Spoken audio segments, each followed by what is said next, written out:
faut-il manger au restaurant quand on veut garder la ligne? C'est une question qu'on me pose très régulièrement en consultation et j'ai donc décidé d'y répondre en vidéo. Alors sachez toutefois que si vous êtes dans une démarche de perte de poids, la perte de poids peut prendre plus ou moins de temps en fonction de la personne, en fonction de l'histoire de vie, l'environnement, le stress, ça peut être lié à tellement de choses, la prise de poids ainsi que la perte de poids. Du coup, l'accompagnement se fait généralement sur une longue durée et la perte de poids peut prendre plus ou moins de temps. Aller au restaurant, c'est aussi permettre de se faire plaisir. Le restaurant, c'est occasionnel. Donc quand c'est occasionnel, c'est-à-dire une fois par semaine, imaginons, ou une ou deux fois par mois, n'hésitez pas à vous faire plaisir.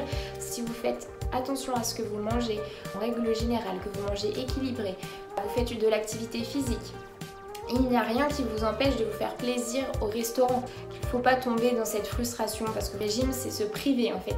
Contrairement à l'équilibre alimentaire qui n'est pas de se priver mais de manger de tout en quantité raisonnable et en sachant se faire plaisir une fois de temps en temps. Donc le premier petit conseil que je peux vous donner quand vous êtes au restaurant, c'est tout simplement de ne pas vous jeter sur le pain qui est à table.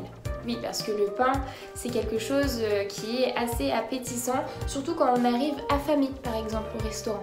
Donc comment ne pas arriver affamé au restaurant? Il faudra prendre une collation dans la journée, plutôt dans la journée. Donc si c'est le midi, généralement on n'a pas trop faim entre les deux repas, du petit déjeuner et du déjeuner. Mais si c'est le soir, généralement il y a un grand laps de temps entre le déjeuner, donc le repas du midi, et le dîner, le soir. C'est pour ça qu'on conseille tout simplement de réaliser une collation, donc entre 16h et 17h. Après ça dépend aussi de votre faim. Quand c'est une petite collation, ça sera un fruit par exemple avec un carré de chocolat noir. Et ensuite pour les grosses faims, ça sera plutôt un fruit avec une source de féculents, pourquoi pas une tartine de pain accompagnée d'un laitage. Ça peut être, bon, pour les salés, une tartine de fromage ou de jambon, et pour ceux qui sont plus sucrés, accompagné d'un milkshake. Ça combine tout, le lait, le fruit et avec une tartine de pain.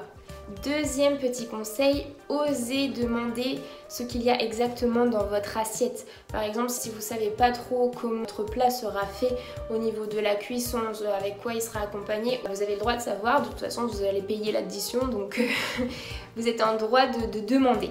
On va prendre l'exemple de l'hamburger. L'hamburger, c'est souvent accompagné de frites. Donc, comment faire pour que ce soit un repas équilibré? Parce que oui, c'est possible que ce soit pas calorique au final. Un hamburger, ça sera forcément plus calorique quand il sera accompagné de frites. Demandez que votre hamburger soit accompagné plutôt de salade et évitez les frites. Surtout, évitez les frites si c'est un repas du soir. Les frites le soir, ainsi que les fromages, la crème, etc. avoir beaucoup de mal à être digéré par l'organisme, parce que le soir, l'organisme a tendance à être au ralenti, il a fonctionné toute la journée, il a besoin de se reposer. L'estomac, c'est pareil, il a travaillé beaucoup. Il y aura beaucoup de difficultés pour l'estomac d'emmagasiner autant de graisse le soir, et du coup ça va favoriser le stockage du gras, du sucre, de tout en fait. Ça sera l'autre conseil, c'est d'éviter du coup tout ce qui est alcool le soir, parce que l'alcool c'est très calorique. L'alcool sera plus facilement stocké, donc sous forme de gras, que s'il est pris le midi par exemple. Au niveau du plat, en tous les cas, il faut favoriser les plats qui sont riches en protéines. Pourquoi? Parce que les protéines, c'est très rassasiant. Pour la perte de poids, ce n'est que mieux, parce que ça va permettre que vous mangez moins de calories, on va dire, apportées par du sucre, etc. Vous allez moins facilement vous diriger par ça si vous vous calez bien avec des protéines. Donc un plat, qu'est-ce que je peux vous conseiller? Alors après ça dépend beaucoup des goûts, des couleurs de chacun. Ça sera plutôt tout ce qui est par exemple tartare de saumon, tartare de bœuf aussi. Éviter les fish and chips par contre parce que ça reste du poisson pané en fait.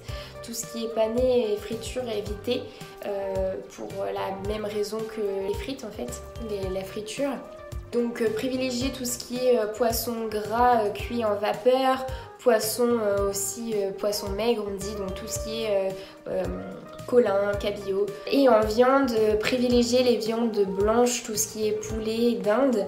Et éviter la viande rouge, surtout le soir, qui va avoir beaucoup de mal à être digérée par l'organisme, lié à ces acides gras saturés. Et enfin, méfiez-vous quand même des salades, toujours liées à l'assaisonnement. Ce que je peux vous conseiller, c'est si jamais vous prenez une salade, demandez au cuisinier s'il peut pas mettre tout simplement l'assaisonnement dans une petite coupelle à côté. Comme ça, vous pouvez vous-même doser en fait l'assaisonnement que vous souhaitez mettre dans votre préparation. Les assaisonnements sont pas faits maison. Ils peuvent être tout simplement industriels et donc très riches en additifs, en toxiques, etc. Pas forcément très bons pour la santé, donc c'est pour ça que c'est mieux d'éviter et de limiter leur quantité. Et en dessert, qu'est-ce que l'on peut prendre du coup? Alors en soi, encore une fois, on peut prendre de tout. On peut se faire plaisir. Sachez que si vous vous êtes fait plaisir au plat, on va peut-être faire plus attention au dessert. Si vous avez pris des frites par exemple, évitez la glace. Tout est question d'équilibre. Donc il n'y a rien de compliqué en soi, juste ne pas culpabiliser si jamais vous vous faites vraiment plaisir. Et sachez qu'en dessert, vous pouvez toujours prendre les salades de fruits, les compotes. Par exemple, si vous mangez à une crêperie, favorisez une crêpe base de compotée de fruits, fromage blanc, faisselle, où il y a un petit coulis de fruits rouges par exemple. J'espère que cette vidéo vous aura plu et que cela vous aura apporté de nombreux conseils pour la gestion de vos repas au restaurant, pour se faire plaisir tout en gardant la ligne. Je vous retrouve bientôt pour une prochaine vidéo. À bientôt!